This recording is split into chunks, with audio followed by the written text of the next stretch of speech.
Hi friends, ఈరోజు మీకు chicken పచ్చడి ఎలా చేయాలో చూపిస్తానండి. చాలా టేస్ట్గా ఉంటుందండి, అందరు ఇష్టపడతారండి. ఇది 3 నెలల వరకు నిల్వ ఉంటుందండి. బయట పెట్టినా ఫ్రిడ్జ్లో పెడితే 5 నెలల వరకు నిల్వ ఉంటుంది. ఇప్పుడు ఈ చికెన్ పచ్చడి ఎలా చేయాలో ప్రాసెస్ చూపిస్తాను రండి. ముందుగా నేను ఇక్కడ 2 kgs చికెన్ తీసుకున్నానండి. శుభ్రంగా వాష్ చేసుకున్నాను. ఇందులో 1 టేబుల్ స్పూన్ పసుపు, 2 టేబుల్ స్పూన్ సాల్ట్ యాడ్ చేసుకోండి. యాడ్ చేసుకొని ఈ విధంగా చక్కగా మిక్స్ చేసుకోవాలి. మిక్స్ చేసుకొని ఒక 10 నిమిషాలు మూత పెట్టుకొని పక్కన పెట్టుకోండి. ఈలోపు మసాలా ప్రిపేర్ చేసుకుందాం. ఇందులో చెక్క, లవంగాలు, యాలకులు యాడ్ చేసుకోండి.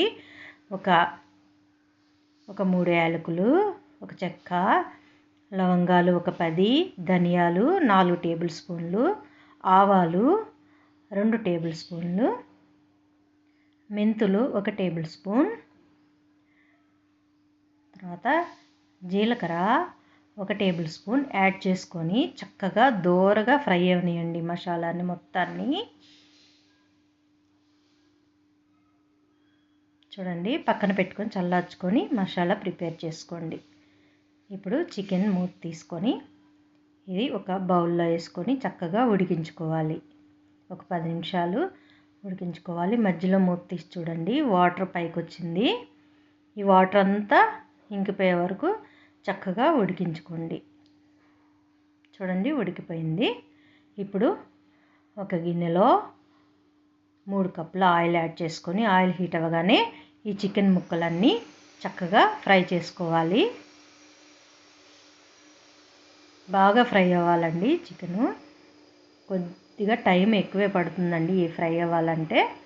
చక్కగా ఈ విధంగా గోల్డెన్ అండ్ బ్రౌన్ కలర్ వచ్చే వరకు చక్కగా ఫ్రై చేసుకోండి. చూడండి, ఈ విధంగా క్రిస్పీగా గోల్డెన్ కలర్లో వచ్చినాయి. ఇలా చికెన్ ముక్కలన్నీ కొద్దిగా ఈ విధంగా ఫ్రై చేసుకోవాలి.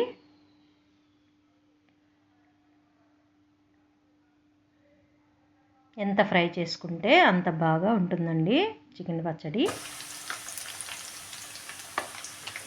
చూడండి, ఫ్రై అయిపోయి పక్కన పెట్టుకోండి. ఇప్పుడు ఈ పచ్చడికి కావాల్సిన పదార్థాలు: సాల్ట్ 1/2 కప్పు తీసుకోండి, అల్లం వెల్లుల్లి పేస్ట్ 1 కప్పు, కారం 1 కప్పు, మసాలా ఇందా ప్రిపేర్ చేసుకున్నాం కదా అది కూడా 1 కప్పులో తీసుకోండి. తర్వాత ఈ ఫస్ట్ ఆయిల్ హీట్ అవ్వగానే అల్లం వెల్లుల్లి పేస్ట్ యాడ్ చేసేసుకోండి. ఇది చక్కగా ఫ్రై అవ్వాలండి. ఎంత ఫ్రై అయితే పచ్చడి అంత బాగుంటుందండి, నిల్వ ఉంటుందండి. చూడండి, కలర్ చేంజ్ అయ్యే వరకు ఫ్రై చేసుకోండి ఈ విధంగా అల్లం వెల్లుల్లి పేస్ట్. తర్వాత దీనిలో సాల్ట్ కూడా యాడ్ చేసుకోండి. ముందు చికెన్లో యాడ్ చేసుకున్నాం కదా, చూసుకొని యాడ్ చేసుకోవాలి. ఒక 1/2 కప్ అయితే సరిపోతుంది. చాలా పోతే మళ్ళీ యాడ్ చేసుకోవచ్చండి. తర్వాత ఇందులో మసాలా ప్రిపేర్ చేసుకున్నాం కదా చికెన్ మసాలా, అది కూడా యాడ్ చేసేసుకోండి. దీంతోనే మనకి గ్రేవీ వస్తుందండి. గ్రేవీ ఎంత కావాలో మనకి అంత మసాలా ప్రిపేర్ చేసుకోవాలి. ఇదంతా చక్కగా ఫ్రై అవనియండి. స్టవ్ ఆఫ్ చేసి పక్కన పెట్టుకొని నిమ్మరసం తీసుకోండి. నేను ఇక్కడ డజన్ తీసుకున్నానండి, చిన్న నిమ్మకాయలు కదా, ఇవి జ్యూస్ తీసుకోవాలి. తర్వాత కారం యాడ్ చేసుకోండి. స్టవ్ ఆఫ్ చేసి దించుకున్నాక కారం యాడ్ చేసుకొని మిక్స్ చేసుకోవాలి. తర్వాత ఇందులో చికెన్ ముక్కలు కూడా యాడ్ చేసేసుకోండి. ఇవన్నీ బాగా మిక్స్ చేసుకోవాలి. మసాలాలన్నీ చికెన్ ముక్కలు పట్టేలాగా బాగా మిక్స్ చేసుకోండి. ఇది బాగా చల్లారినాకే మనం నిమ్మరసం యాడ్ చేసుకోవాలి.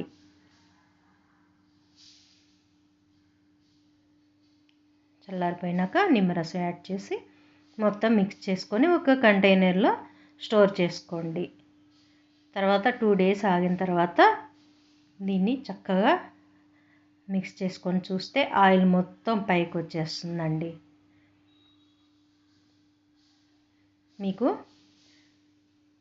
2 డేస్ తర్వాత మళ్ళీ చూపిస్తున్నాను చూడండి. ఆయిల్ మొత్తం పైకి వచ్చేసింది. ఇంకా ఈ చట్నీని వేడివేడి అన్నంలో వేసుకొని తింటే అసలు సూపర్గా ఉంటుందండి. చిన్నపిల్లలకి పెద్దోళ్ళకి అందరికీ బాగా నచ్చుతుందండి ఈ చట్నీ. అప్పటికప్పుడు ఇన్స్టెంట్గా తయారు చేసుకోవచ్చండి. ఓకేనా ఫ్రెండ్స్? నచ్చితే ఒక లైక్ ఇవ్వండి. నా ఛానల్ని సబ్స్క్రైబ్ చేసుకోండి. ఓకేనా ఫ్రెండ్స్? బాయ్.